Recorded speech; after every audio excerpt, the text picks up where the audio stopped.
غزال وبيبرا كربوكينا رشرشاندن غزال وبسكوفي وفندي بقرينن لي مخابن دجمنات التشافي مرشكري إيرو من كوريوي جاي هفتي وشار جارا بخينرن همواجي بري خوش مغيرا بشتاخب جاي ما بكرن لو ماس إيرو دبيجم جاكي بتني روبارت خمو دردا بيليت خوبدان وشاندن بسر جاكي بتني بدول وشاخا راقتاندن كويت آزادية وشهباز لسر كوبا هنجي كشتن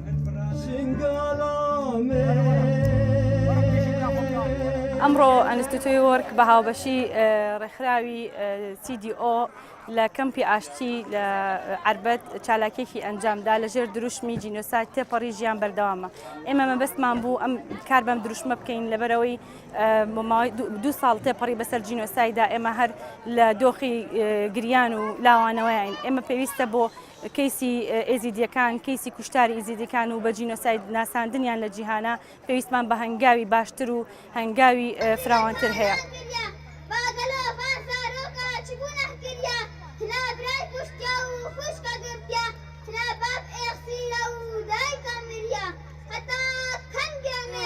ڕێژەکە سەرمەدا هەفتی 4 فەرمانن فەرمان هەموو فەرماندەی دینە بەس فەرمانەکەوە کابێنێنە مدوێت جینوسایش مرة بطبقه وأمشنا جواري خوا وحماية الدولة مرة بطبقه يعني أم حماية أخو بكن هجر نكارين بلا سلاح وان بدنا ما أم يشور بابو بلا سلاح وان أو كنوا حماية ما كن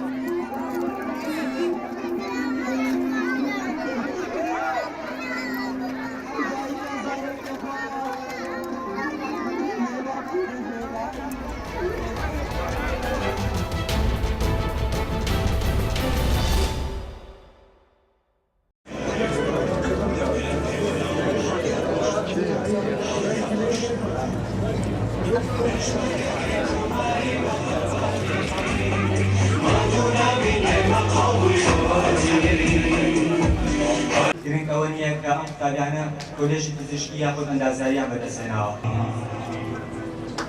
بەڕێزان سپاس بۆ ئامادەبووانتان. بەڕێز ژیان عنایەت حەمە سەعید ئامادەیی هەڵبجەی کشان با فەرمێت. بەڕێز هەوار مستەفا حەمەعەلی قوتابخانەی شەهید ئازادی بنەڕەتی با فەرمێت. تا کادری پەروەردەی نمونەیت نەبێ ناتوانانی ئەم کەرتانە گرنگی پێبێت.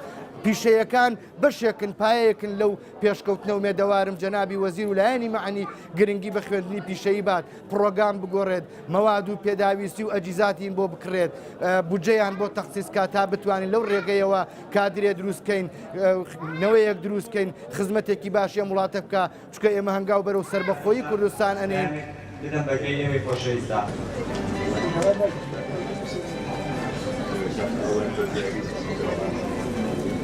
بەڕاستی ئەم جۆرە کارانە زۆر گرنگە بۆ ئێمەی قوتابی ئەمە هانێکی زیاترمانەدا تاوەکو لە قۆناغەکانی داهاتوودا زیاتر هەڵ توێگۆشان بکەین بۆ ئەوەی سەرکەوتنی زیاتر بەدەستبێن و هانی ئەو قوتابیانە دەدا کە لە قۆناغەکانی داهاتوودا یە نەپۆلی 12 هەتاوەکو چاو لە ئێمە بکەن و بە هەمانەو ڕێدا بڕۆن کە ئێمە ڕۆشتین.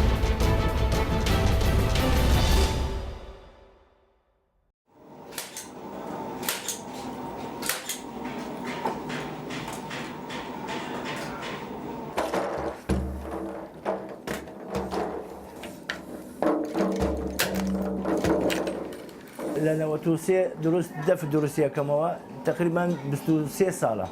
أنواع بيستمان شيء بيستمان هي بزن بيستمان هي برخ بيستمان شيء آسك.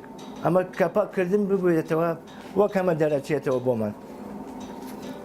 أما